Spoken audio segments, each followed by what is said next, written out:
Sejam bem-vindos ao canal Ariane Soares. Na série de vídeos de hoje nós vamos falar sobre teologia simplificada e o tema de hoje é a martiologia. O que é a martiologia? A palavra amartiologia se origina do grego amartia. Amartia significa erro, significa pecado.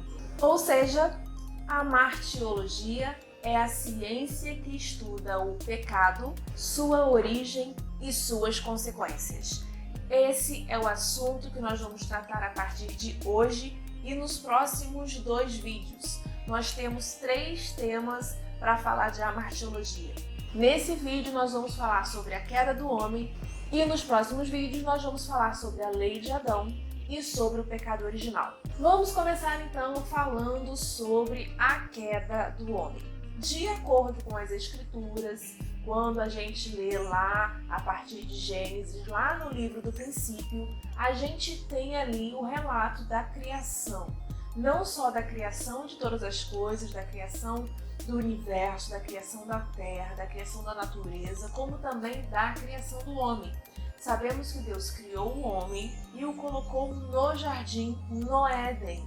E depois disso, ele criou Adão do pó da terra e depois disso, da costela de Adão, ele criou Eva. Sendo assim, Adão e Eva viviam no que conhecemos, no que a Bíblia relata como o paraíso no jardim, no Éden. O homem, assim como o próprio Deus o homem foi criado perfeito.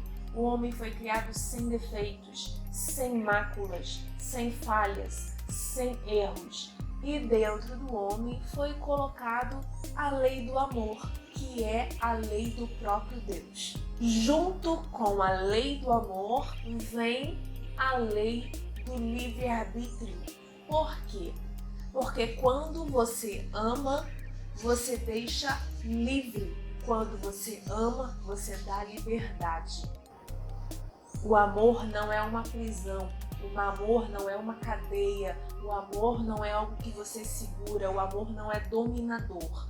Quando você ama, você deixa livre. E quem você ama fica com você, fica ao seu lado por escolha. Então, junto à lei do amor, vem a lei do livre-arbítrio.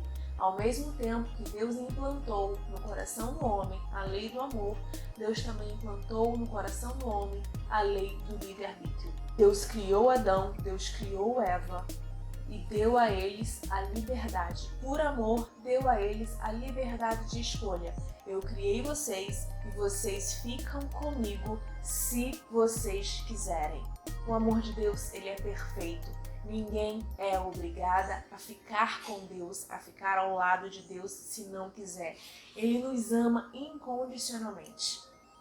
Ficamos ao lado de Deus se quisermos. E foi assim com Adão e Eva. Eles tinham o livre-arbítrio, só que para ter livre-arbítrio, você precisa também poder escolher. Você precisa ter opções de escolha. Você precisa poder escolher entre ficar e poder escolher entre partir. E para que esse livre-arbítrio fosse possível, Deus deu opções a Adão e Eva. Gênesis 2:1 diz: Vocês podem comer de todas as árvores do jardim, menos da árvore do conhecimento do bem e do mal. Porque no dia em que dela comeres, com toda a certeza morrerás. A partir desse momento, Adão e Eva tinham opções. Eles podiam comer ou não, a decisão era deles. No entanto, no desenrolar da história que nós conhecemos, e caso você não conheça, essa história está relatada em Gênesis capítulo 2, Eva foi influenciada pela serpente a provar do fruto da árvore do conhecimento do bem e do mal. Eva desobedece, Eva faz uma escolha e junto com Adão, eles escolhem desobedecer ao Senhor. Eles, pelo livre-arbítrio que tinham recebido de Deus, escolheram desobedecer. É interessante a gente analisar a seguinte questão. Nós só sabemos de fato o que é obediência a partir de termos conhecimento do que significa desobediência.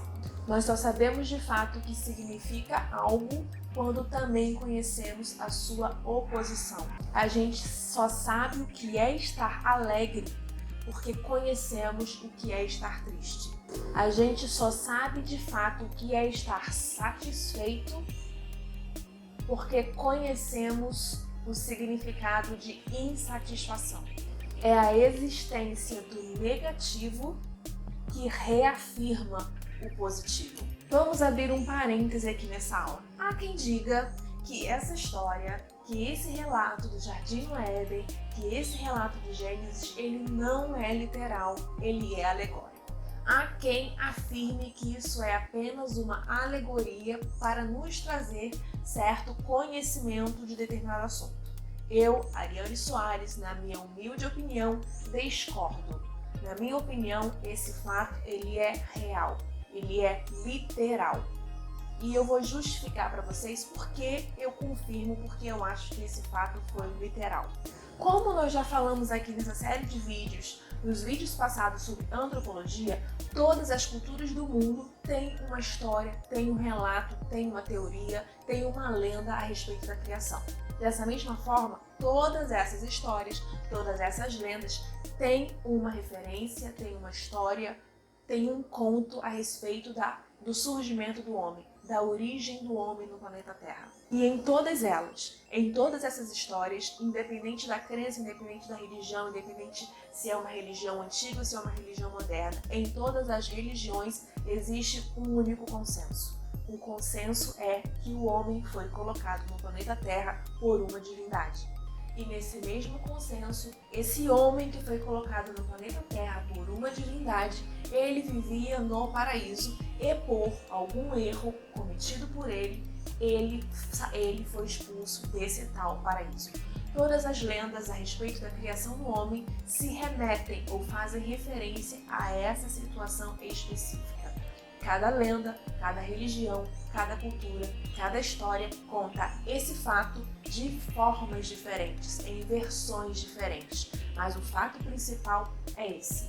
Esse é um dos pontos pelo qual eu acredito na literalidade do Jardim do Éden, na literalidade da queda do homem. Mas Ariane, então o que é que me garante que em meio a todas essas lendas, em meio a todas essas histórias, o que é que me garante que a história da Bíblia, que é relatada do Gênesis 2, ela é a original e ela não é somente uma lenda?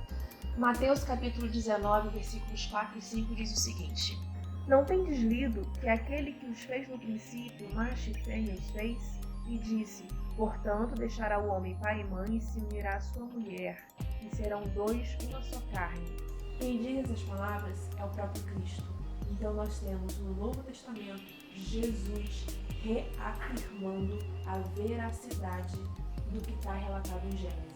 Em João capítulo 1, versículo 1 diz: No princípio era o Verbo, e o Verbo estava com Deus, e o Verbo era Deus. Ou seja, a que conclusão a gente chega? Jesus, em Mateus, traz um relato presencial. João 1:1 afirma que Jesus estava presente no momento da criação. Em Mateus 19, Jesus traz um relato que aconteceu no momento da criação.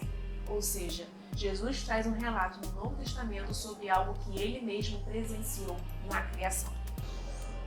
Isso me faz acreditar na veracidade literal das escrituras do Gênesis, da criação e da queda do homem. Aí surge aquela velha pergunta: se Deus sabia que o homem ia cair, se Deus sabia que o homem ia desobedecer, se Deus sabia que o homem ia pecar, por que ele deixou que isso acontecesse? Simples, como eu falei no início do vídeo, colado à lei do amor está a lei do livre-arbítrio. Não existe amor sem livre-arbítrio, não existe livre-arbítrio sem amor. Ao mesmo tempo, no momento em que Deus entrega ao homem a lei do amor, automaticamente essa lei é acompanhada do livre-arbítrio. Deus sabia que o homem ia pecar, sabia, mas ele também amava. E por amor, ele permitiu que o homem fizesse a escolha que ele queria. Bom, gente, no próximo vídeo a gente continua esse assunto. beleza? Não esquece de se inscrever no canal, de curtir o vídeo, de ativar as notificações e de compartilhar esse conteúdo com o seu grupo de estudo, de indicar a inscrição desse canal para os seus amigos, ok? Nos vemos no próximo vídeo. Tchau!